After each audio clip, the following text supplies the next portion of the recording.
Good evening and welcome to the Washington Week Extra. I'm Yamiche Alcindor. This week, White House officials said they are running out of money for COVID efforts. This comes days after Congress stripped over $15 billion of COVID aid from the spending package it passed last week.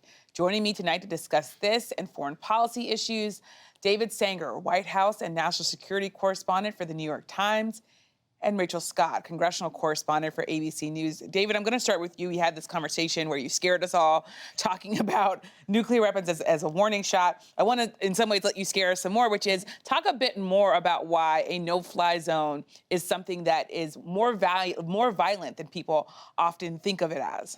Yeah, no-fly zone has this sort of sound of just an easy air cap you put on. Like there's one right over Washington, D.C. We don't want people flying over the White House and Congress, particularly after 9/11, but that we had them even before then. In a war zone, it's a very different thing. Ukraine's a big country. The first time that a Russian pilot decides to go challenge the no-fly zone, of course, the American or NATO flights have to be willing to intercept them and, if necessary, shoot them down. But it's worse than that. To really enforce a no-fly zone, you need to make sure that you take out the anti-aircraft batteries that might threaten the people enforcing the no-fly zone. Well, in the case of Ukraine, those anti-aircraft batteries are in Russia. So you would have to start by bombing Russian territory. That was not a long debate inside the White House or inside the Pentagon. Much harder issues, what to do about MiG fighters, whether or not you can provide anti-aircraft, so forth. But no-fly zone was a pretty easy decision. And we've seen some lawmakers, some Republican senators come out saying that they would like to see a no-fly zone. What do you make of that? Is it the politics just sort of there, or is there something else going on? It sounds like an easy thing. It doesn't solve a huge number of problems for the Ukrainians. Most of the shelling they're getting is coming from the ground. It's not really coming from that. They do have about 50 aircraft left, some of it parked outside of the country. They're not flying a lot of those right now. Probably more useful to give them anti-tank and anti-aircraft weapons. Rachel, I want to turn to you now because there's a lot going on when it comes to the COVID front. We're still living through a pandemic.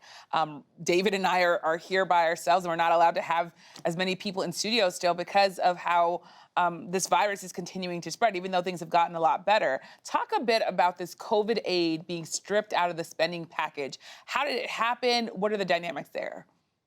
Yeah, this has really turned into a very big challenge for Democrats here. The White House is asking for more money to help with COVID relief. They say it's not just nice to have, it's really a need, a must-have at this point. And so the White House has been pushing Democrats to try and figure out a plan to get this through Congress, Democrats and Republicans to come on board. Almost every single Democrat that I talked to, weeks ago envisioned that this would go into this much larger, federal government spending plan that has to be bipartisan. They believe that there was a way to sandwich that in there. And then House Speaker Nancy Pelosi ended up having to strip that out of the package because of how some of the money was being offsetted and because the plan was to claw back some of the unused money from states. And you had some vulnerable Democrats who are up for re-election in the midterms, and they just really weren't happy about that. They were really not on board with that plan. So now comes the issue with how to get this money through Congress. It's really tough because Democrats and Republicans are just at odds on how to pay for it, how the money should be offset. And at this point, there really isn't a very clear path on how Democrats and Republicans will come together to get this done. And Rachel, you told our producers that Nancy Pelosi in particular, you just said it now talking about her, she wasn't very happy with her party that this had to be taken out. What's her thinking there? Because, of course, she's someone who has really been known to get through what she needs to get through, what she wants to get through Congress. Yeah, she has really been able to strategize. I remember covering the infrastructure plan when they were trying to get that through, and we all didn't think that she had the votes, and somehow she was able to pull it off by the end of the night. This one is proving to be a challenge, and sources were telling me that she did express a lot of frustration with some of those members who were not happy about how the money was being clawed back, who rejected that plan, ultimately leaving it being stripped out, and that Pelosi actually personally apologized apologized to Biden administration officials who came to Capitol Hill saying that they need this money. She said, in so many words, I'm sorry that you have to come to the president's own party to ask your party to deliver on needs that the president needs, that the president wants in the middle of a pandemic. And so she is definitely frustrated that this has become a big challenge, and she would like to just get this money delivered for the White House and for the Biden administration, but Plan A definitely did not work out. I know you have your hand in the White House sometimes. Does the administration have a workaround? What's the likelihood that they'll get some money for COVID aid? There are some experts writing, even in the Washington Post, Lena Wynn, a public health professor at George Washington, saying that this is really a mistake that needs to be fixed quickly.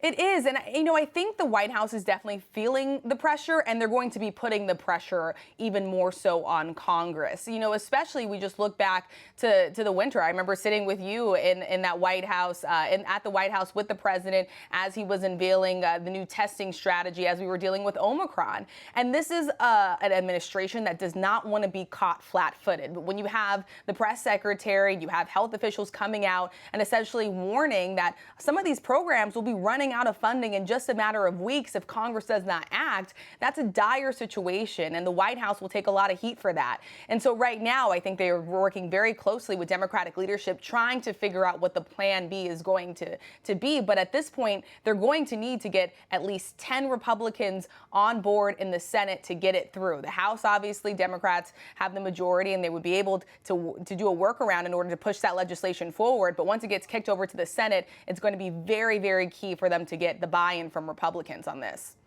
And David, the other big thing that's happening next week that in some ways was flying under the radar because there was so much news on Ukraine is the Supreme Court nominee, the first Black woman nominated to be on the Supreme Court. She's going to be sitting for confirmation hearings in the Senate. Talk a bit about how the White House is seeing these confirmation hearings. Are they confident that she'll be able to get through?